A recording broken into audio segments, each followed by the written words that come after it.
চাচা বলছি এই রোজ বেরিয়ে গেছে তা মোজা খুলিস নি কেন? আমার এমনি এমনি ভালো লাগে না বাপ।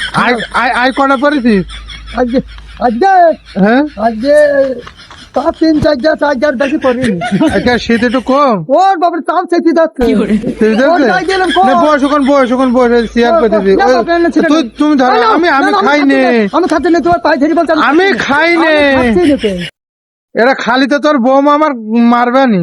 বৌমার বাপের খবর যাচ্ছে গায়ে দিয়া বলছি তুমি নাকি প্রেম করে বিয়ে করিলে সত্যি চাচা? আমি তো পাকাম সত্যি না ও মেয়ের বাপ এইখানে এই যাই চলে কেনে এসে ও ঘরে ঘরে বিয়ে করেছি। তাই হ্যাঁ জানি নাকি তুমি এটা নিয়ে আমার বড় চাচার মেয়ে। তুমি নাকি নিয়ে দৌড় মেরিলে? হ্যাঁ মা সত্যি না? না না আমি ইমানদারি কথা বলছি। ইমানদারি কথা তো। আর বলছি জোয়ান বয়সে প্রেম কটা করিনি?